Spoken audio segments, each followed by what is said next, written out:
Moi, je suis un Baal Tchouva. La première fois où j'ai mis les pieds dans une yeshiva, j'avais 22 ans. Donc, je connais un peu le domaine de la Tchouva, qui est quelque chose de très très beau. Alors, dites-moi, qu'est-ce qui vous intéresse? Et on parlera Bezrat Hashem.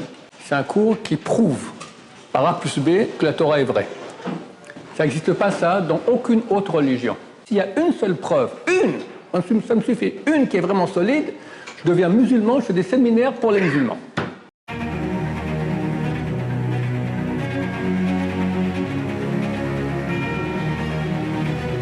Moi, je suis un Baal Tchouva.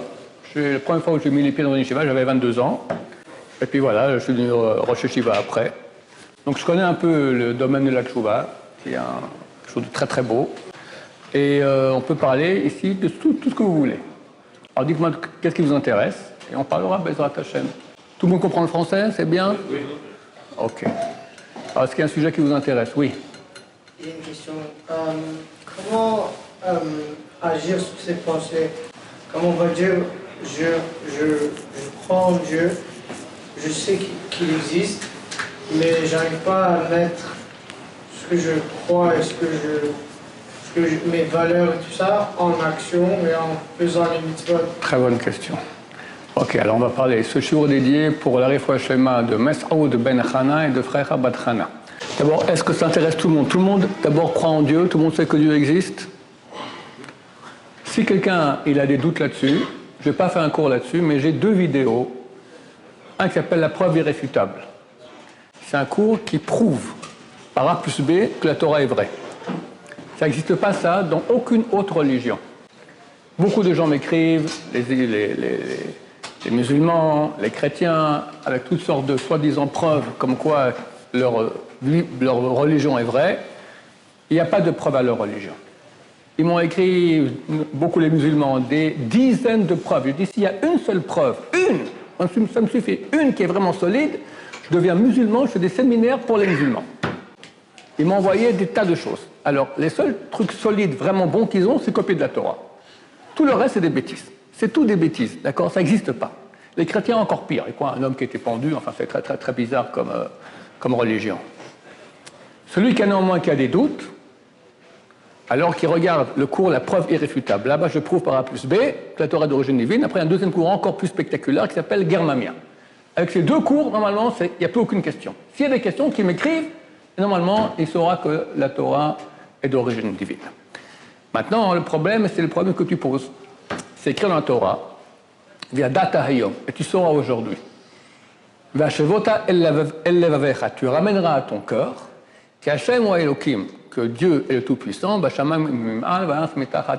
le ciel, dans la terre. C'est une prière qu'on dit 3 fois par jour dans Alon Shaber. C'est un verset de la Torah.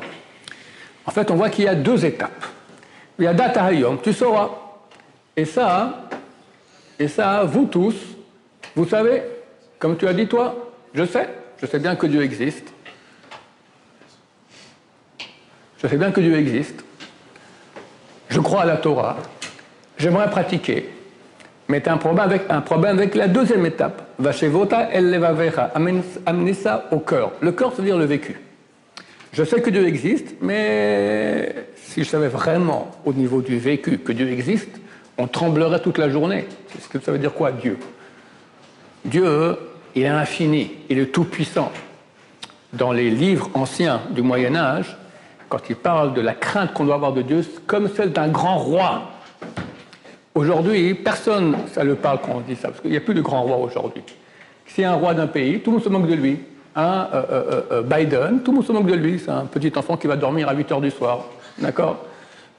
Macron, c'est pas mieux que ça. Tous les Bibi aussi, t'es le roi d'un pays, tu deviens la cible de tout le monde. Un vrai roi, c'est Kim Jong, en Corée. D'accord? Quelqu'un qui dit un mot contre lui, il se coupe la tête. Ça, les gens ont peur de ce roi.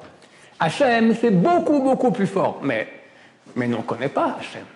Bien que je peux comprendre qu'il est infini, qu'il est le roi des rois, mon cœur, ça ne fait absolument rien. On devrait trembler. On ne tremble pas du tout. Et ça, mon cher ami, c'est le travail d'une vie entière. Arriver à prendre ce que nous savons et le faire descendre au niveau du vécu, est ce que la Torah nous ordonne, parce qu'elle comprend que c'est un travail. Vashevota el lavavecha, tu ramèneras ça à ton cœur. Maintenant, il y a des choses qui aident. Il y a un principe que dit le Baal HaTanya, que Moach shalit al halev.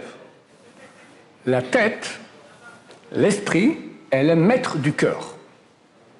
La tête, elle peut gérer le cœur.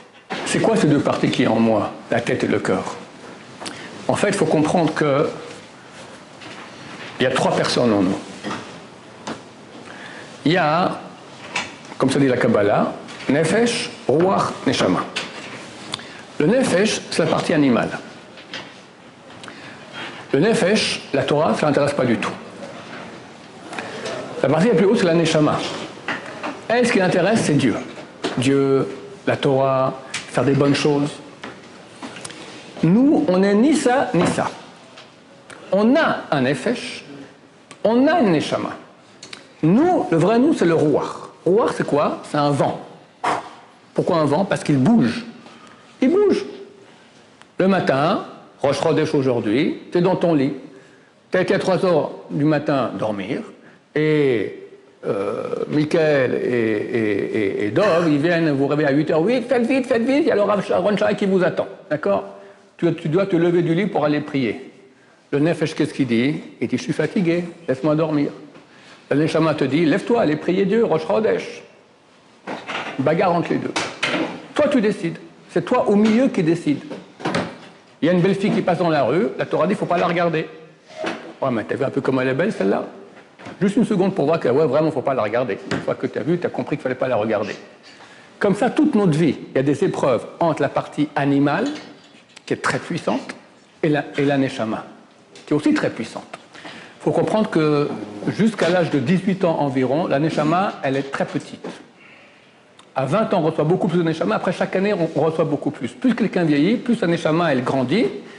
Et le corps, au bout d'un moment aussi, il devient plus petit. Les pulsions sont un peu moins fortes. Mais au début, c'est tout le contraire. Les pulsions du corps sont très puissantes. La Neshama, elle dit des choses, mais bon, on l'entend à peine. Et nous, on est au milieu, il faut choisir. Maintenant, il y a un moyen, comme dit Balatania, Moach shalit al halev. L'esprit, il peut être le maître du corps. La Neshama peut être le maître du Nefesh. C'est ça le job, c'est ça notre job sur Terre. Dieu a voulu qu'on soit les maîtres du Nefesh. Mais pour ça, il faut faire actionner beaucoup la Neshama. Si on ne fait rien, alors c'est le Nefesh qui parle. À quoi ça ressemble? Il y a un cavalier sur un cheval. Maintenant, le cavalier il a un micro et le cheval il a un micro.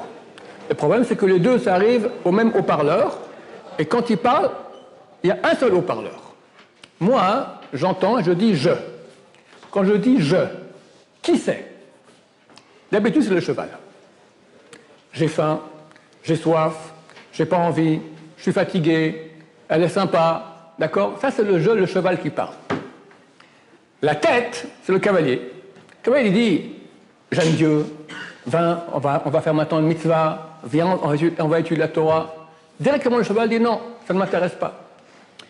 Dans la majorité de l'humanité, tous les cavaliers des chevaux, ils sont endormis. Le cavalier, il dort, et le cheval, il gambade, il fait ce qu'il veut. Puis quand, des fois, le cavalier, il ouvre un peu les yeux, il dit oh, oh, oh, le cheval, il lui fait un rodéo comme ça, il l'envoie balader. D'accord? C'est-à-dire que chez nous tous, il y a un cheval sauvage. C'est nous. Et il dit je. Il dit je. Quand tu dis j'ai faim, je suis fatigué, qui c'est? C'est pas toi, c'est ton corps. Ton corps, c'est pas toi. Tu as reçu un corps, mais c'est pas toi.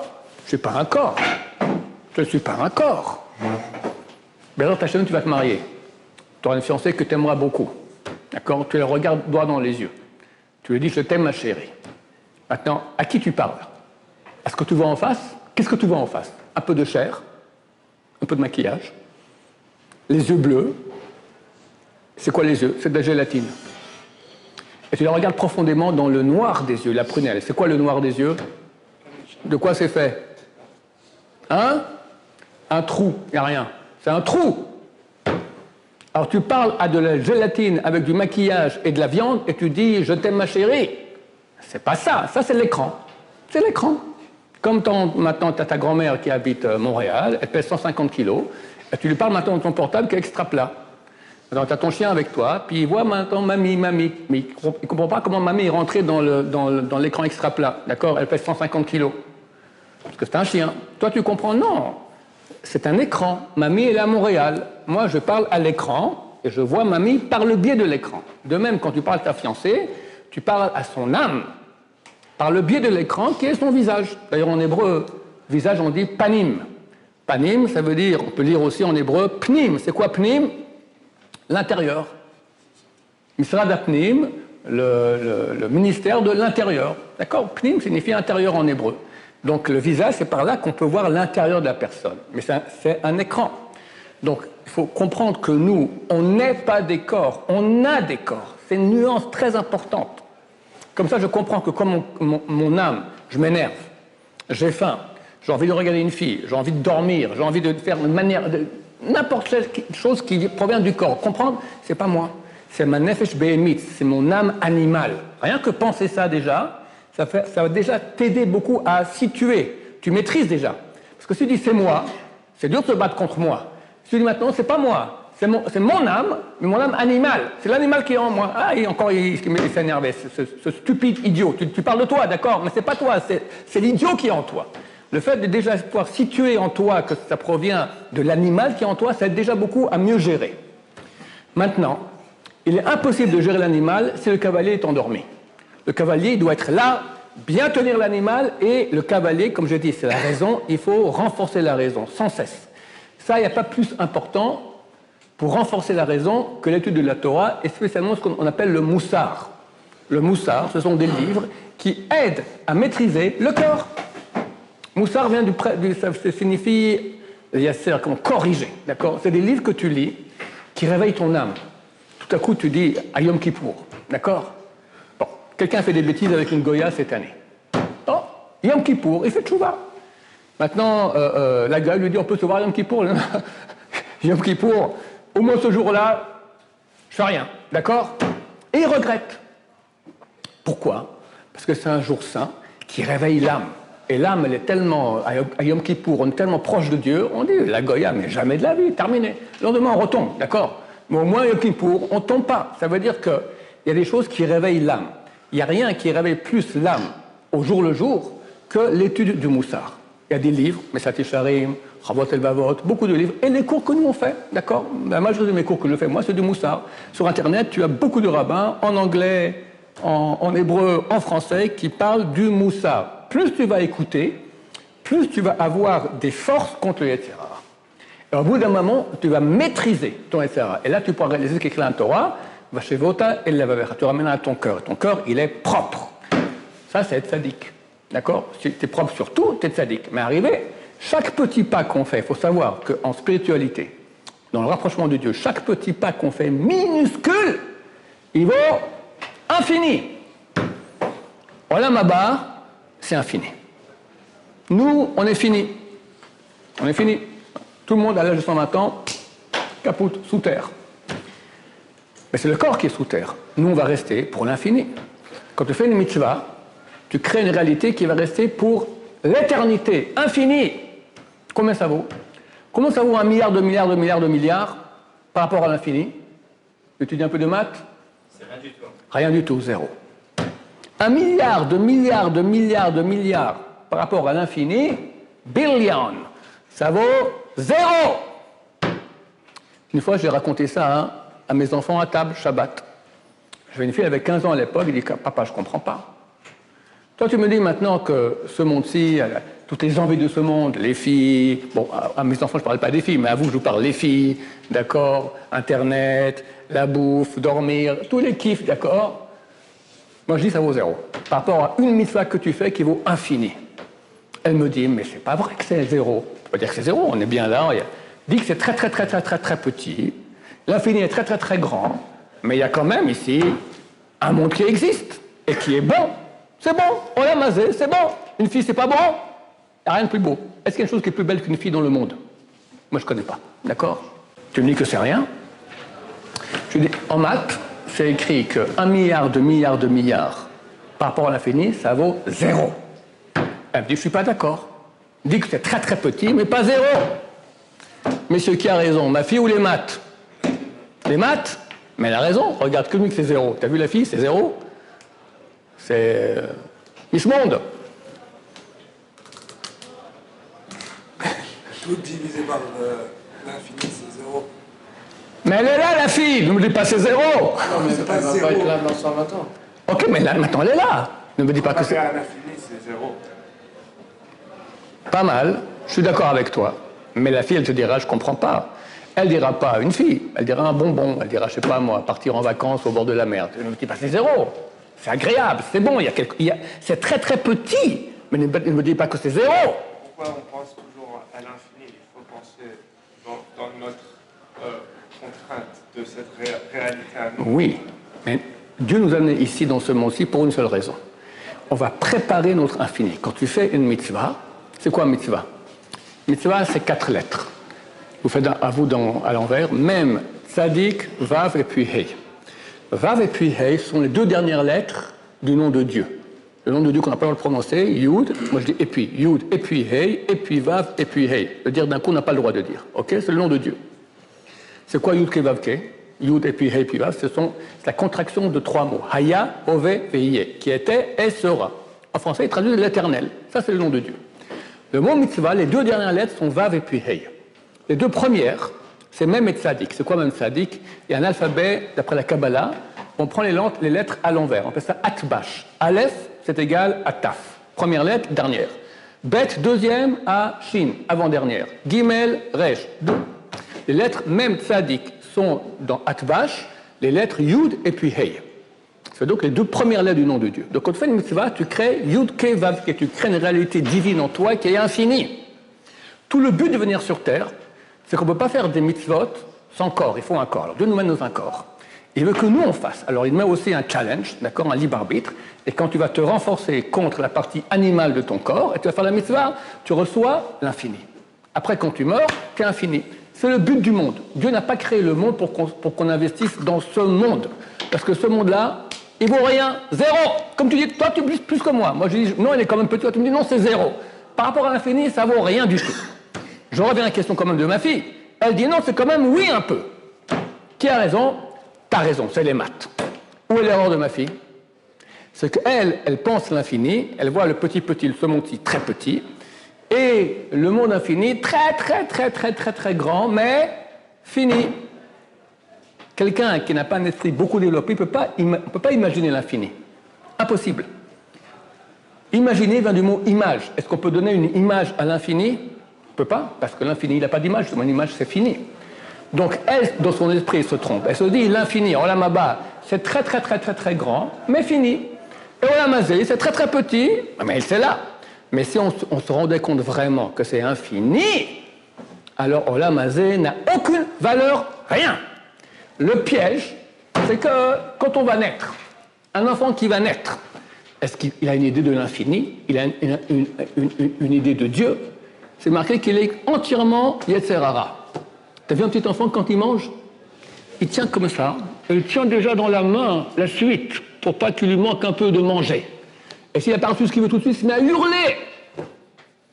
On va l'éduquer, lentement. Et une éducation, c'est pas qu'il arrête de mettre le doigt dans le nez, ou qu'il hurle quand il veut manger. Une éducation, c'est connaître maintenant le vrai sens de lui, investir dans ce qui est vrai, ce qui est infini. Le monde, c'est le moyen d'investir dans l'infini. Et le piège est que, vu que nous, on n'a pas connu l'infini quand on est né, le Yetzer Hara vient beaucoup plus tard, à l'âge de 20 ans, etc., 18-20 ans, alors on est très investi dans ce monde. Et il est bon, ce monde. Il faut arriver à corriger cela et nous battre contre la partie animale qui est en nous pour faire des mitzvot. Comme ça, on gagne l'infini, mais dans Hachem. Oui. Pourquoi on se bat contre la partie animale? Pourquoi on travaille en liaison avec ça? Très bien, regarde, c'est comme je dis, le cavalier et le cheval. Alors on ne dit pas que le cavalier, il tue le cheval, il va à pied. Le cheval, il a besoin de nourriture. Oui, alors très bien. Donc un cavalier intelligent, il ne va pas tuer le cheval, il va utiliser le cheval. Quand le cheval, lui, il veut aller gambader, il veut aller voir des juments, d'accord? Le cavalier lui dit non, on va en haut de la montagne. Ça l'embête. Alors, on ne dit pas que le cavalier va monter à pied lui-même, il monte avec le cheval. Le soir, il lui dit, t'étais un bon cheval, tiens, voilà, t'as à manger, tu as à boire, il faut une jument, t'as une jument aussi, mais c'est le cavalier qui décide. Personne ne dit qu'on va arrêter de dormir, on va arrêter de manger, on va arrêter de se marier, on va arrêter... Non, les curés ne se marient pas. Non, on se marie, on fait des enfants, il n'y a aucun problème. Mais c'est géré par moi, c'est géré par le cavalier, pas par le cheval. C'est ça la différence, tu comprends? On ne dit pas qu'il n'y ait pas de cheval. On dit que le cheval, c'est comme une voiture. C'est mon instrument qui me permet d'avancer. Mais si maintenant le cavalier s'endort et la voiture ou le cheval va faire ce qu'il veut, c'est fichu. Oui. Mais on ne peut pas dire que moi je suis plus du côté de votre fille. Désolé. Pas de problème. C'est pas que le monde c'est zéro.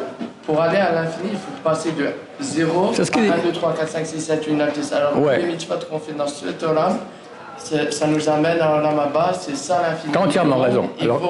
Et tout le monde a son infini. Alors chaque fois qu'on passe d'un infini à l'autre, j'ajoute un infini plus un autre plus un autre. C'est-à-dire que tout le monde dans son olam hazé, il travaille pour l'infini et que ce olam hazé, ça vaut quelque chose. Je ne sais pas si j'ai tout compris ce que tu as dit. Au début, tu as dit, et c'est la même question qu'il a posée lui, c'est clair qu'on a besoin de passer par Olam Hazé. Pour arriver à Olam Haba, il faut utiliser Olam Hazé. Je dois utiliser mon corps, d'accord? Et je dois manger, je dois boire. Maintenant, plus je vais me battre contre ce qui est interdit, ce qui est faux, on va dire, c'est d'utiliser le Olam Hazé pour Olam Hazé. Quelqu'un, je ne sais pas, voilà. La Torah nous dit qu'il faut dormir la nuit. Maintenant, toi, tu rajoutes encore 2 heures de sommeil. Pourquoi? Tu pourrais te lever. Mais bon, le corps, il est paresseux. J'aimerais bien rester au lit, c'est bon, il fait bon, etc., dans le lit, d'accord? Le dimanche, en France, par exemple, il y a des gens qui mettent même pas, ils n'enlèvent pas le pyjama le dimanche. Pourquoi s'habiller? Pour devoir mettre le pyjama le soir. Ils restent habillés. Ils vont au petit déjeuner au lit, d'accord? Tellement ils sont paresseux. Ok, alors la Torah dit non, mon cher ami. Tu dors, mais quand tu as fini des heures de sommeil qui sont nécessaires, là, tu commences maintenant à faire des mitzvot. Plus quelqu'un va investir dans les mitzvot et se battre contre les pulsions négatives, plus il a droit à un olam haba de qualité. Tout le monde a l'infini. Maintenant, il y a un infini minuscule, il y a une émission de Dieu là-bas. Dieu donne un cours. Il y en a un qui il entend ça en audio, puis il n'entend pas très bien. Bien, il voit ça en couleur, 4 dimensions. 5 dimensions, olam haba, en 5 dimensions. D'accord? C'est différent. C'est un exemple que je te dis. C'est beaucoup plus que cela. C'est énorme, énorme, énorme, énorme, énorme, infini. On ne peut pas imaginer. Le Rachem HaKadosh, c'était un des hommes les plus saints. Vous êtes tous du Maroc, j'imagine, beaucoup de Canadiens, d'accord? Rachem HaKadosh, Rabbi Chaim Ben Atta, Dieu Mashiach, un homme d'une sainteté extraordinaire. Il a écrit un livre qui s'appelle Oachaim. Fantastique. C'est d'une profondeur, d'une beauté, d'une sainteté. Il dit là-bas, si on se rendait compte de la valeur d'une mitzvah, tellement c'est bon, parfait, agréable, il met toute une liste de mots comme ça, pour une mitzvah, on deviendrait fou. On deviendrait fou, tellement c'est bon. C'est vraiment nous dans le corps, et on ne se rend pas compte. Très bientôt, chers amis, c'est pas que Olam Haba, on l'aura après la mort, on l'aura Bezrat Hashem très bientôt, parce que Mashiach revient, ce sera Olam Haba ici sur Terre. Très bientôt, on espère Mashiach revient. On est convaincu que c'est très très proche. Convaincu. Maintenant, je peux me tromper, mais oulala, qu'est-ce que ça sent fort, d'accord? Il faut être prêt. Quand Mashiach il arrive, c'est comme la mort. Qu'est-ce qui se passe à la mort? À la mort, ton corps, on le met dans la tombe, tu n'as plus d'Etserara, et tu vois Dieu, tu vois Olam Haba, fantastique. Très bien, mais tu ne peux plus faire de mitzvot, c'est terminé. Tu n'as plus de challenge, tu n'as plus de libre arbitre. Quand Mashiach vient, c'est la même chose. Le Yetzirah, il sera égorgé, Dieu se dévoile, alors on fera des mitzvot, mais on n'a plus de mérite, parce qu'on ne pourra pas faire autrement. C'est écrit à l'époque messianique, quelqu'un va cueillir une figue Shabbat. La figue lui dit Shabbat, on ne peut pas cueillir Shabbat. Les petits-enfants croient que les figues auront une bouche et vont parler. C'est faux. C'est comme si je te dis maintenant, mets la main dans la prise. Ou monte sur une mine. Tu ne feras jamais ça, parce que la réalité te parle. Shabbat, à l'époque messianique, Shabbat, on sentira dans la réalité Shabbat. On ne pourra pas faire de péché. On ne pourra pas faire de péché. On verra Dieu partout. Ça sera fantastique. Il n'y aura plus d'Esserara, il n'y aura plus de mérite non plus. C'est maintenant. Maintenant que la bataille, elle est dure. J'ai vu hier une petite vidéo.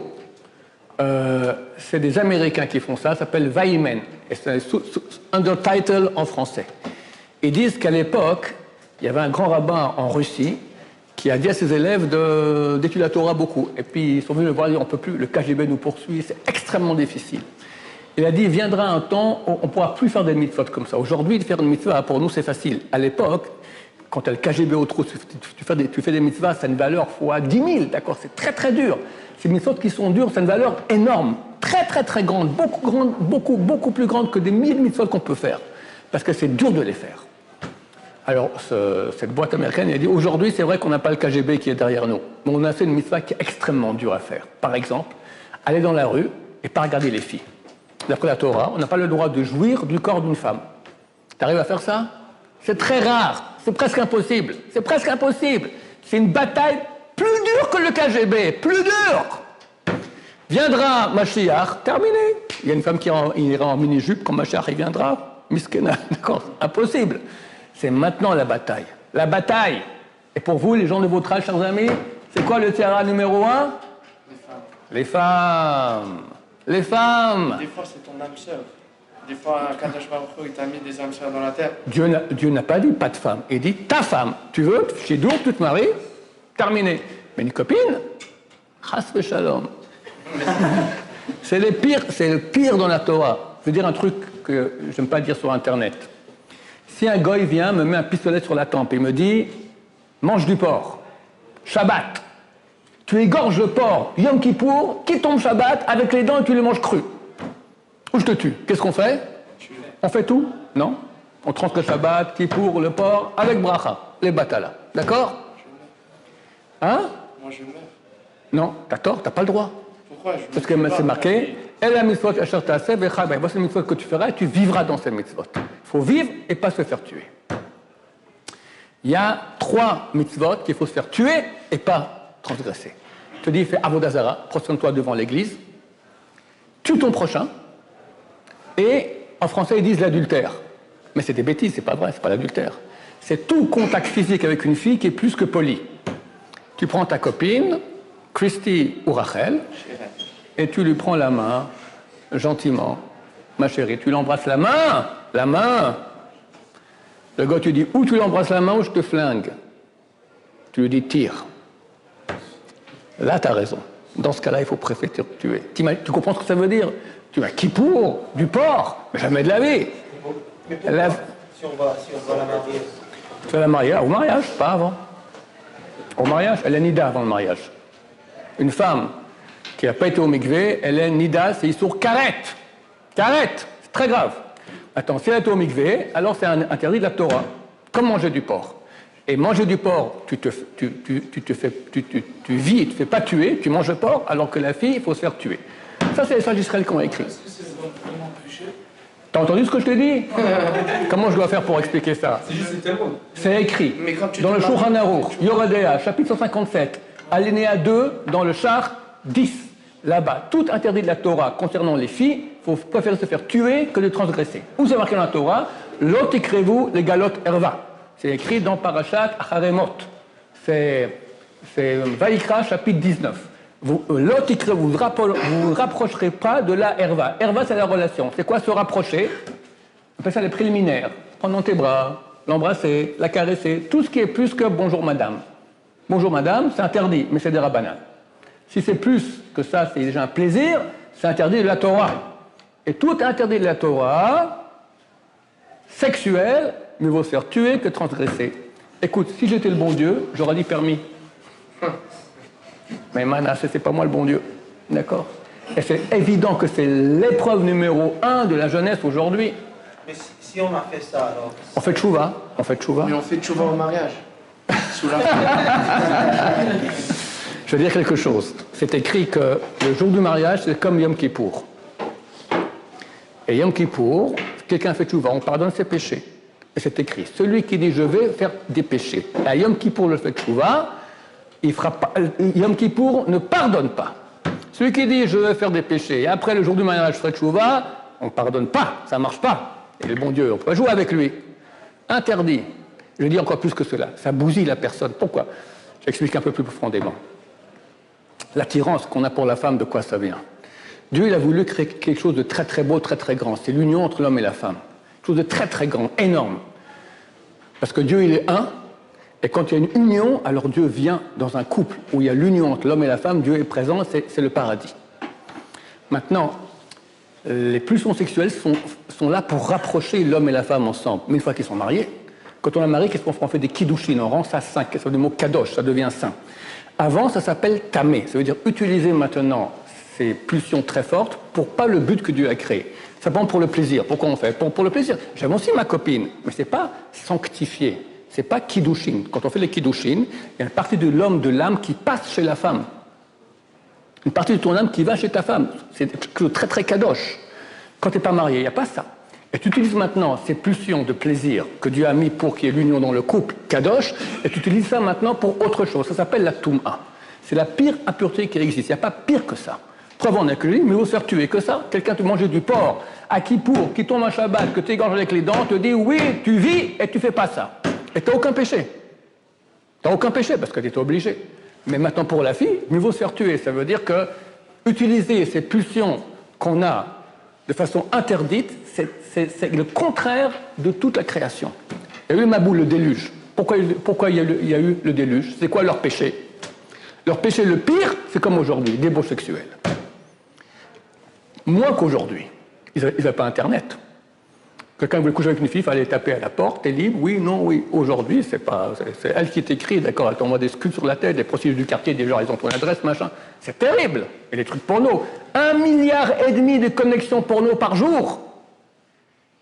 1% des enfants de 6 ans qui regardent des films porno. Et tu comprends que quelqu'un qui est habitué au porno, dans sa vie, il est bousillé. Comment il pourra être en union avec sa femme bien comme il faut? Faire une grande tchouva. Alors c'est possible la tchouva. Oui, mais il faut commencer à faire tchouva. Et c'est vrai que le sujet le plus dur, c'est les filles. Alors je ne vous dirai pas, celui qui est déjà addicté aux filles, arrêtez d'un coup, c'est très dur, mais commence à diminuer, moins. Comme quelqu'un qui fume, d'accord, commence un peu moins. Pourquoi Hachem il a mis des obstacles entre la femme et le mariage? Parce qu'Hachem il t'aime. Des obstacles, non. Pourquoi est-ce l'argent, la famille, pourquoi est-ce qu'Hachem... Attends, j'ai pas compris. Pourquoi Hachem il a mis une épreuve pareille? C'est ça la question? Ouais, c'est facile de dire marie-toi. Ouais. C'est pas facile de se marier. Je suis d'accord avec toi, entièrement d'accord. Regarde, je vais te dire. Dieu nous aime, beaucoup. Dieu est parfait. Il a créé l'humanité. Si on regarde ce qu'il a fait, qu'est-ce qu'on dit? On dit c'est complètement trompé. L'humanité, c'est mauvais. Le monde, il est mauvais. Et pourtant, Dieu, il est parfait. C'est impossible que Dieu fasse une chose qui ne soit pas le plus parfait possible. Si c'est moins que parfait, même 1 millimètre, c'est plus Dieu. Donc la question se pose, pourquoi Dieu a créé un monde aussi mauvais? La réponse, elle est comme ça. Concentre-toi bien, c'est je te donne la raison de la vie. Dieu, il est bon. Vous me suivez, vous n'êtes pas trop fatigué? C'est haute philo maintenant, on va faire. Quel est le plus grand cadeau que Dieu peut me donner? Hein? La vie. Oui, non, je sais pas, la vie d'un chien, c'est pas... Il y a beaucoup de gens qui n'aiment pas la vie, hein? C'est tellement l'air dur, la vie. Neshama, ouais, bon, peut-être, je sais pas, bof. Les enfants, ouais. Des fois, on regrette qu'on ait des enfants tellement ils sont durs. La parole, c'est bien, ouais, mais non, mais je vous dis maintenant, Dieu, il est parfait. Il doit connaître un cadeau qui est extraordinaire. Tu me dis la parole, c'est bien, c'est des bons cadeaux, mais c'est des petits bonbons. On veut, tu parles comme un religieux. Je te parle quelque chose de le plus extraordinaire, grand, fantastique qu'il y a dans la réalité. Qu'est-ce que c'est? Le mitzvah. Les femmes. Ah là là là là. Qu'est-ce que tu as dit? Les mitzvahs, sa femme. Ouais, il a dit ça, t'es pas le premier, ça va. Bon, regardez, messieurs, on va travailler ensemble. On va dire les mitzvot. T'as la Torah. Qu'est-ce qu'il y a qui est plus grand que la Torah? Hein? C'est quoi la chose la plus parfaite qu'il y a dans la réalité? Les femmes. Ah. Akadosh Baruch Hu, Dieu. Dieu va dire, je vais te donner, moi je suis bon, je veux donner. Qu'est-ce que je vais donner? Dieu va dire, c'est bon ce que tu dis, mais on va avant ça. Dieu, ce qu'il veut nous donner, la chose la plus grande qu'il y a, c'est lui-même. Je te donne moi. Chose de plus grand que Dieu? Impossible. Ça contient les femmes, ça contient l'argent, ça contient le Club Med, ça contient les vacances à Wildwood, comme ça on appelle ça à Wildwood, d'accord? Ouais. Ça contient tout. Key West. Michael, vous savez l'histoire de Michael ou pas? Voilà, bon, voilà. Dieu, il a tout, en beaucoup mieux. Ok, alors Dieu va me donner lui, mais c'est quoi lui? Alors on a vu son nom auparavant, c'est celui qui était et sera, celui qui est, être. Il faut comprendre que dans le monde, tu as le domaine minéral, végétal, animal, humain et les anges. 5 domaines. Dans tous les domaines, à part humain, c'est tout des robots. Un caillou ne peut pas dire j'aimerais être une fleur. Une fleur peut pas être, une tulipe ne peut pas dire j'aimerais être une rose. Un animal, il n'a pas le choix. Tous les choix qu'il a, c'est d'après sa nature. Les anges non plus. C'est tout des robots. Est-ce qu'un robot est? Il n'est pas, c'est rien. Il peut être très très actif. Mais tout ce qu'il fait, c'est moi qui ai programmé. Il n'a rien, c'est une machine. Toute la réalité, ce sont des machines. Tout. Le big boss, c'est Dieu. Et Dieu décide de créer un homme dont Dieu ne sera pas le big boss. Les anges ont dit, tu ne peux pas faire une chose pareille. C'est toi le big boss, personne d'autre. Et il dit, je crée l'homme Mais les anges ont dit, mais il vient se révolter contre toi, c'est ce que je veux. Que l'homme puisse avoir un libre arbitre. Quand tu as un libre arbitre, tu es. Tu es, c'est toi qui décides. On est d'accord là-dessus? Pour qu'il y ait un libre arbitre, qu'est-ce qu'il faut? Il faut qu'il y ait deux options. La vérité et le mensonge. La neshama, le nefesh, comme on l'a dit auparavant. Et moi, je suis le roi au milieu qui décide. Quand je peux décider entre les deux, et je décide, je suis. Je vais commencer à être. Maintenant, je peux être petit, je peux être grand. Quand je décide de rester au lit, je suis très petit. Quand je décide de me lever et d'aller prier, je deviens beaucoup plus grand. Quand je fais une mitzvah, on a dit que le mot mitzvah c'était Yudke Vavke, je fais un acte divin. Donc Dieu veut me donner l'occasion. Donc Dieu veut me donner l'occasion d'être, mais d'être de grandeur divine. Vous savez qu'il y a une Gemara qui dit, on finit dans 5 minutes, tenez bon encore, ok? Bava Kama, 75b, c'est écrit là-bas qu'à la fin des temps, les tzadikim, on les appellera au nom de Dieu. On va l'appeler Yudke Vavke, Elohim, Shakai, des êtres humains. On les appelle Dieu. Pourquoi? Parce que quand quelqu'un fait des mitzvot, il reçoit en lui des parties divines. Il devient Dieu. Dieu veut nous donner la chose la plus grande qu'il y a, c'est lui. Comment? D'abord, je dois être. Pour être, il faut que j'ai les deux options. Bonne, mauvaise. Quand je décide, je suis. Donc quand je décide Torah, je fais des mitzvot, je deviens Dieu.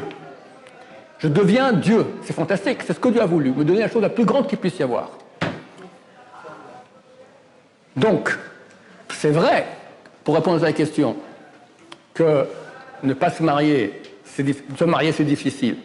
Mais vu que Dieu veut te donner maintenant l'infini, il te met des épreuves qui sont presque infinies. C'est pas aussi grand que l'infini, mais on peut gagner énormément.